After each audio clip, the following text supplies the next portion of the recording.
எந்த அதிகாரியை நம்பி நம் கிராமத்தை ஒப்படைத்தோமோ அதே கிராம சேவகர் வீட்டிலையும் இன்று போதைப் பொருட்கள் சிக்குகிறது. எந்த ஆசிரியரை நம்பி நம் பிள்ளைகளை பள்ளிக்கு அனுப்பி வைத்தோமோ அதே ஆசிரியரின் வீட்டில் இன்று போதைப் பொருட்கள் பிடிபடுகிறது. எல்லாவற்றுக்கும் மேலாக தவறு நடந்தால் தட்டி கேட்பார்கள் என்று நாம் நினைத்து கொண்டிருந்த காவல்துறையினரின் வீட்டிலேயே இந்த போதை வியாபாரம் இடம்பெறுகிறது என்றால் நாம் யாரைத்தான் நம்புகிறது? எங்கே சென்று முறையீடு செய்வது? என் அப்பாவே செய்கிறார், என் ஆசிரியரே செய்கிறார், என் ஊர் பெரிய அதிகாரியே செய்கிறார், நான் செய்தால் என்ன தவறா என்று இன்று ஒரு சிறுவன் எம்மை பார்த்து ஒரு கேள்வி கேட்டால் அதற்கான பதில் என்ன? நம் பிள்ளைகளுக்கு பணத்தை சம்பாதித்து வைப்பதை விட நல்ல ஒழுக்கத்தையும் போதை இல்லாத சமூகத்தையும் உருவாக்கி கொடுப்பதே நம் ஒவ்வொருத்தருடைய கடமையாக இருக்கிறது. வேலியே பயிரை மேய்தால் பயிருக்கு ஏது பாதுகாப்பு என்று நம் முன்னோர்கள் ஒன்றும் சும்மா சொல்லவில்லை.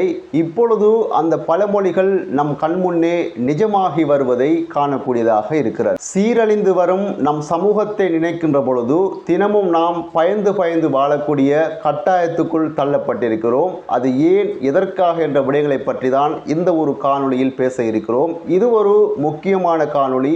இந்த காணொளியை முழுமையாக பாருங்கள். நான் உங்கள் தாஜுதீன் ரைஸ். வாருங்கள் காணொளிக்குள் செல்லலாம். போதை என்ற இந்த ஒற்றை வார்த்தை இன்று நம் தேசத்தையே அரித்து கொண்டிருக்கும் ஒரு புற்றுநோயாக மாறியிருக்கிறது. முன்பு எல்லாம் சமூக விரோதிகள் என்று நாம் ஒதுக்கி வைத்தவர்கள் மட்டும்தான் இந்த தொழிலில் ஈடுபட்டார்கள். ஆனால் இன்று உள்ள நிலைமை என்ன உங்களுக்கு தெரியுமா? சட்டத்தை நிலைநாட்டக்கூடியவர்களே இன்று சட்டத்தை மீறி நடக்கக்கூடியதாக மாறியிருக்கிறது. மக்களை பாதுகாக்கக்கூடியவர்களே இன்று மக்களை படுகொலியில் தள்ளுபவர்களாக மாறிவிட்டார்கள். சமீப கால செய்திகளை பார்க்கின்ற பொழுது எம்மை தூங்க விடாமல் செய்கின்றது. எந்த அதிகாரியை நம்பி நம் கிராமத்தை ஒப்படைத்தோமோ அதே கிராம சேவகர் வீட்டிலையும் இன்று போதைப் பொருட்கள் சிக்குகிறது.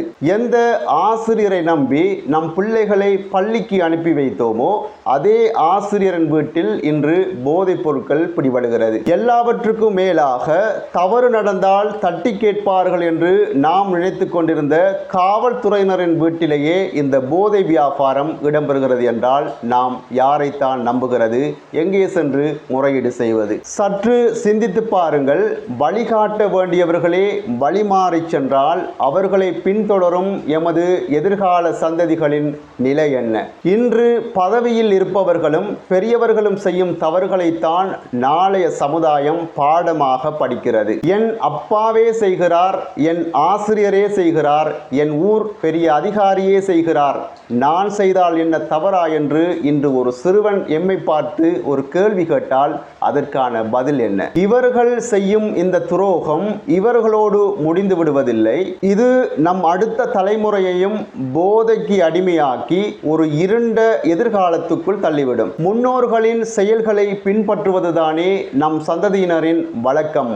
அப்படியென்றால் நாம் எதை விட்டு செல்ல போகிறோம் என்று சற்று சிந்தித்து பாருங்கள். இந்த கேள்விக்கான விடை தெரியாமல் நாம் ஒவ்வொருத்தரும் தவித்துக் கொண்டிருக்கிறோம். ஆனால் தவித்துக் கொண்டிருப்பதனால் இதுக்கான பதில் கிடைத்து விடாது என்பதில் மாற்று கருத்து இல்லை. இனியாவது விழித்துக் கொள்வோம்.